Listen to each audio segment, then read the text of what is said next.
Hello, I'm Azad Zangana, Senior European Economist and Strategist. We recently published a note entitled The View from 2030, How Transitory Inflation Became Permanent Through the Roaring 2020s. A very one-sided piece of analysis that discussed how we might end up in a world of higher inflation. In this video, we will discuss the other side of the argument, some of the deflationary factors that are out there that will help offset some of these inflationary forces that everybody is concerned about. We're going to be focusing in on three particular areas. So starting off with technology, innovation, then moving on to fiscal dynamics and how this may impact inflation, and then finally discussing the labor market and globalization. So starting with technology, robotics, and automation. And from this first chart, we can see that over the long term, most economies have typically generated a good amount of productivity growth. In this case, the US has seen a fall off since the global financial crisis, but it has been trending back up, especially through the pandemic. We've had a huge amount of investment of late,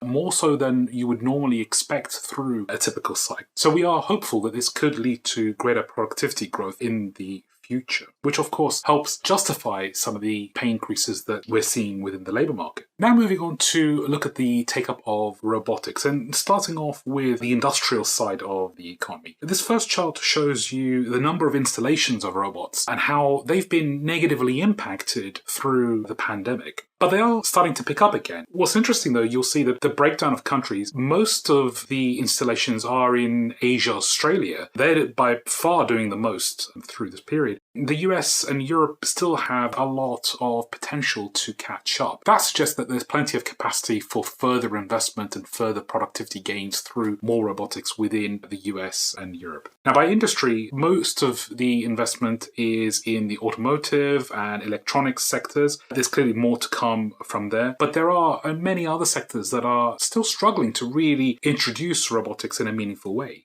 Agriculture still has a long way to go. And of course, there are different levels of investment and robotics. So, for example, at the very low end, you have what we call sort of stupid machines, single boxes that do what they're told to do. But at the other end of the automation spectrum, you have units that can operate independently and talk to other machines. And we've really yet to see that take off. There are examples of this in sort of Amazon warehouses where you can see machines working together, avoiding each other.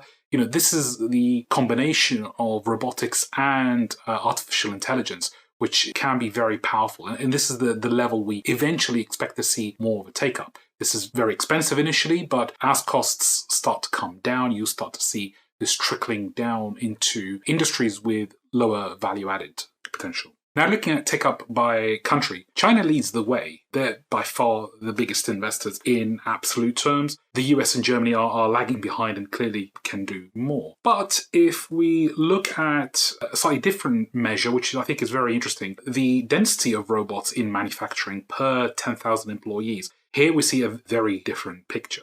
Very clear to see what's happened in South Korea. They are by a long way the biggest users of robots compared to the workforce that they have. And for me, I think what this suggests is that all of these countries have far greater scope to invest and introduce more robotics in their manufacturing and production processes. Note, all of these are the major countries around the world. They all are running higher densities than the global average. But clearly they have a long way to go to catch up with the likes of South Korea. But Singapore, Japan, and Germany are all leading the way. Now, robotics are not just limited to the production side of the economy. The service side of the economy, which is very important, of course, is also adopting robotics. Now, in absolute terms, the numbers are quite a bit smaller, but growth has been very encouraging. In 2020 alone, there was 41% growth of professional service robots. And it appears that COVID has only helped the take-up there. When we look at the breakdown of investment by the different sectors, you can see that a lot of investment has gone into transportation, professional cleaning, medical robots, and even hospitality. So all very encouraging. And you can see by the sectors that have invested there how COVID may have impacted their willingness to invest in robotics. If you can avoid coming into contact with another human being and you need to keep something clean, then a robot is the perfect answer. Now, for robotics investment in services, Europe is leading the way, being more service orientated. The rest are further behind, but again, there's plenty of scope for catch up. Interestingly, on these charts, I also show consumer robots. Now, this is the use of robots by households for consumer reasons. So, for example, robot vacuum cleaners. The growth there suggests really solid take-up by households and perhaps a greater openness, acceptance of the use of robots, which I think is going to be very important to encourage further use within services going forward. So that's a very quick roundup of the use of robotics within manufacturing and services. And there's clearly plenty of scope for further growth in the use of this type of technology to lower costs and potentially prices. But one really important area that we haven't touched upon yet is the introduction of autonomous driving. We've seen these being tested on the roads, and I think we will see them being brought in over the next 10 to 20 years or so. This is potentially could be one of the most deflationary trends, and for several reasons. Firstly, when they're rolled out, they're likely to be electric vehicles, which, compared to your traditional combustion engine vehicles, are cheaper to produce. At the moment, battery costs are very inhibitive, but these costs are coming down, and with electric vehicles having less parts, should be cheaper to produce over the medium to long term. Obviously, there's going to be an impact on general transportation and logistics of goods. The removal of the driver from the equation will also help lower costs, and that means a lot of people at risk of losing their jobs, potentially adding to the spare capacity within the labour market over the medium term. But this is more for companies rather than for households. And what's interesting is most forecasts suggest that households are likely to dramatically reduce car ownership in general. We're more likely to see a shift towards the rental model or the sharing economy, hailing a car anytime you need, taking you from A to B at a reasonably cheap cost. Why would you need to own it?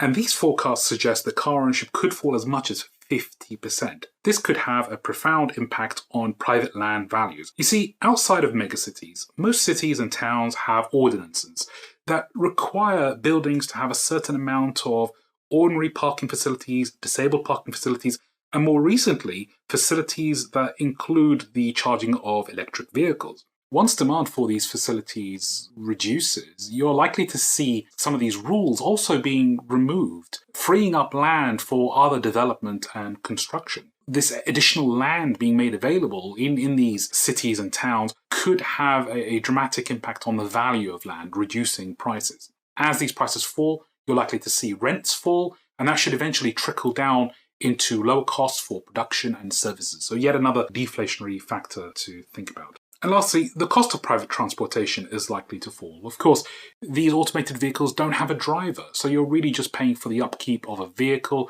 the fuel, which is becoming cheaper, and the software that needs to go in these things. So you see, there's still plenty of scope for technology, robotics, and greater automation to help boost productivity over the medium to long term and help maintain lower costs going forward. But now let's move on to fiscal policy.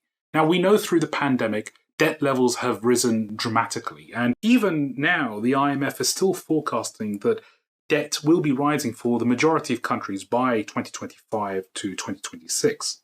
Higher indebtedness will mean a greater burden for economies to service that debt. Now, I appreciate that at the moment debt servicing costs have fallen in some countries, especially in Europe thanks to negative interest rates, but outside of Europe, debt servicing costs are now rising, especially in the emerging markets. And this will only accelerate as central banks are forced to raise interest rates in order to combat inflation in the near term. Now, as central banks raise interest rates and start to normalize their policy, this will have an increased impact on public finances. Governments will eventually have to rein in their budget deficits, and the introduction of austerity in itself is quite deflationary. Higher government debt and future austerity will weigh on inflationary pressures.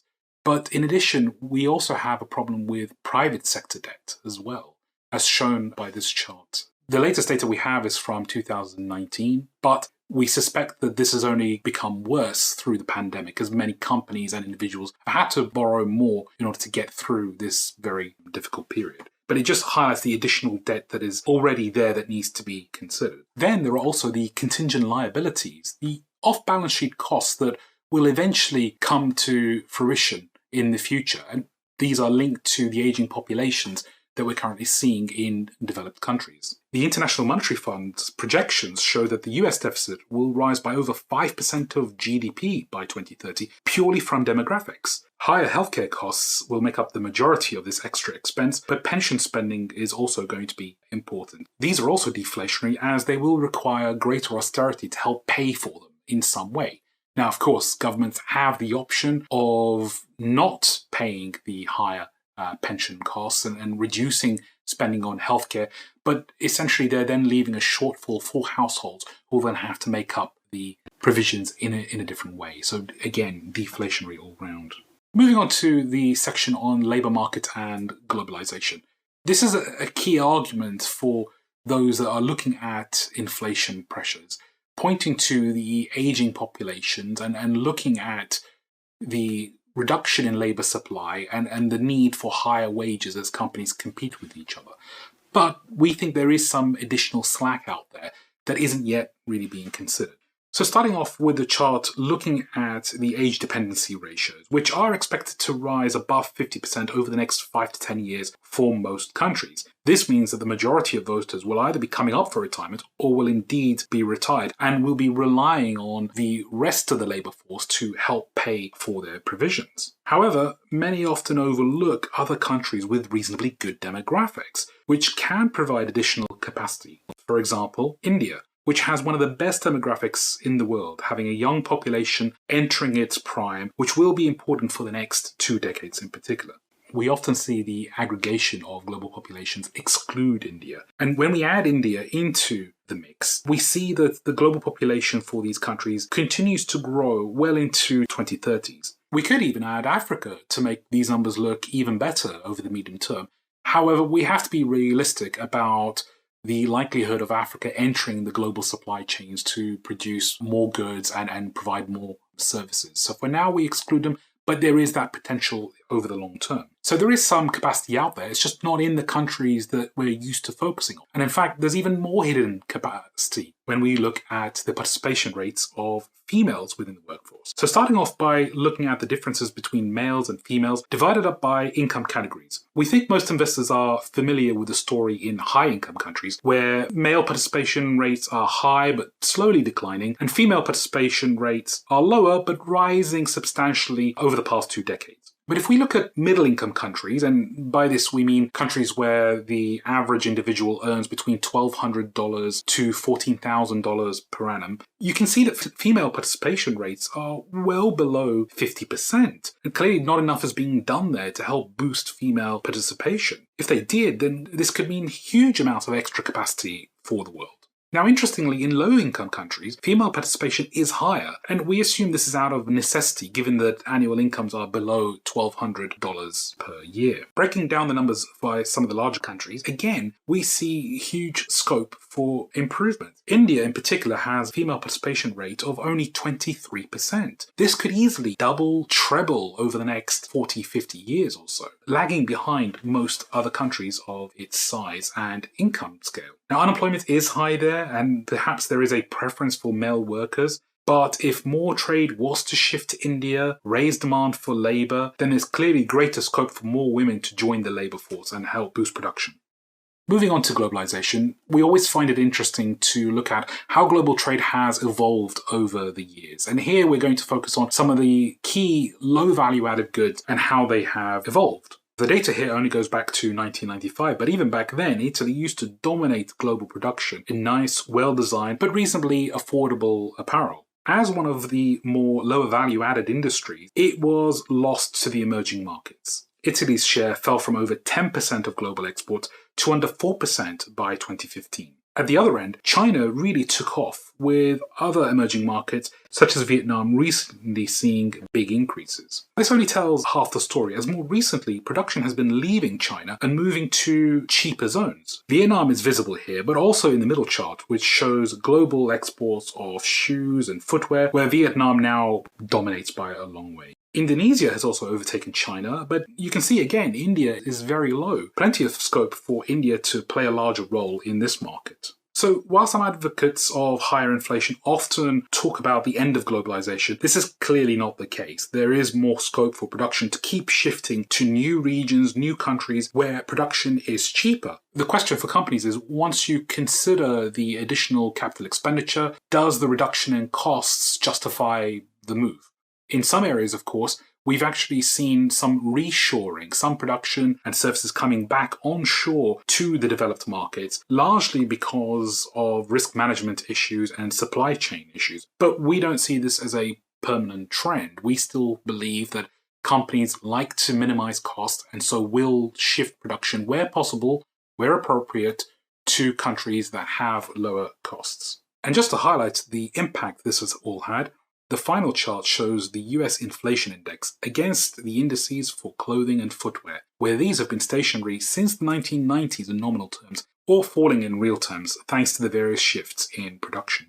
Finally, for this section and focusing in on competitiveness, we used to look at these charts very often during the European sovereign debt crisis and argue that countries really need to reduce their labour costs relative to their competitors so that they can improve growth through higher exports and become more sustainable. Since then, we've had plenty of reforms in Europe, and now we would struggle to find any sector where wages are still linked to inflation. That link has been broken, dramatically helping to improve competitiveness for many, especially Ireland, as you can see from this chart. Competitiveness is still a major problem in some, though. Italy, for example, continues to struggle, and it can't devalue its currency like the UK has done in the past, so it has struggled to reform itself and improve its competitiveness. In emerging markets, you can clearly see that China and South Korea have been losing their competitiveness as the labour costs have been rising. Brazil and South Africa, though, have done better, although this has come at the cost of a devaluation of their currencies and higher inflation. All governments want to attract more foreign direct investment, and so these measures of competitiveness remain relevant, and governments are still pushing to try to improve productivity over the medium term, which again helps lower costs and inflation. Now, before we end, I just want to add a few final considerations to the mix. Starting off with households, long-term scarring from COVID is quite likely. Households could maintain higher savings rate for a longer period of time, and therefore reducing consumption growth and inflation pressures. Moreover, demand will end up being less responsive to monetary and fiscal policy going forward. Another factor to consider is the politics of envy. Now, politics has shifted away from the support for populists in recent years, and instead, households are voting for more responsible governments that can handle the pandemic. But the politics of envy has not gone away. Central banks are now being held accountable for their impact on inequality. For example, the European Central Bank is discussing this more and more. The Bank of England, less so, but it is there, and it's also a topic in the US for discussion. Now, this could mean reduced tolerance for inflation, and also policies such as quantitative easing that clearly boost asset prices and raise wealth inequality. Now, turning to governments, most fiscal policy has been focused on investment and infrastructure with the aim to raise productivity. This shift away from just general labour support, I think, is welcomed, and it's generally understood that the only sustainable way to increase wages has to be with higher productivity growth. So a good example is the infrastructure plan in the US or the next gen plan in Europe, all important in trying to boost not only physical infrastructure, but also digital infrastructure with green initiatives helping to raise productivity. Now, like in the last Roaring Twenties, trust busting could return. We could see a clampdown on anti-competitive behaviour and greater challenges to mergers and acquisitions, especially for companies that would then end up in a dominant position in their respective markets. This is likely to start with the large internet multinational. They're already being looked at, but eventually could trickle down to other industries that are generating supernormal profits. Advocates of higher inflation often refer to greenflation. This is the additional cost coming from the energy transition that we're likely to see across the world in the coming couple of decades. For us, greenflation is inevitable during this period, but it's important to understand that energy transition may raise headline inflation, but is ultimately deflationary for the rest of the economy. We're essentially seeing rising costs on a factor of production that is not enhanced in any way beyond the benefits to the environment. So this reduces the availability of disposable income for households, reduces demand across the rest of the economy. While it does raise headline inflation, it could lead to deflationary pressures elsewhere. Before the energy transition is complete, we expect to see governments raising the cost of fossil fuels to encourage the switch to renewable energies. But we also expect to see the cost of renewable energy coming down. And in fact, building extra capacity through renewable energy is now cheaper than building a nuclear power plant, which is really indicative of the trend that we're likely to see going forward. Long term, once we are all using renewable energy, we should see costs coming down even further and reduced price volatility. This makes sense as moving away from fossil fuels, which is a finite source of energy and largely concentrated in volatile parts of the world, should be less expensive. Renewable energy is ultimately unlimited by its very nature. The only limitation is the capacity available and its transportation and storage. Now, this is all very much a long-term part of the story, but it is still a positive one for reducing inflation pressures. And then lastly, turning to monetary policy. Given the politics of envy, given the aging population, which will be less tolerant of inflation, we expect to see central banks changing their reaction functions to be more cautious. We don't believe any central bank is truly independent. They're all subject to some form of political mandate. We expect them to come under pressure from these factors. A good example is the recent reappointment of Jerome Powell, who was the more hawkish candidate at a time when inflation was rising and President Biden was under pressure to tackle the inflation issue. So to summarize, there are plenty of deflationary forces out there to offset some of the concerns around inflation becoming more permanent. Now, this video is very much a one-sided take on the analysis, and we encourage you to go back and read the other note about the Roaring Twenties and the concerns around inflation and how that might eventually come about. Thank you for watching, and we'll see you again soon.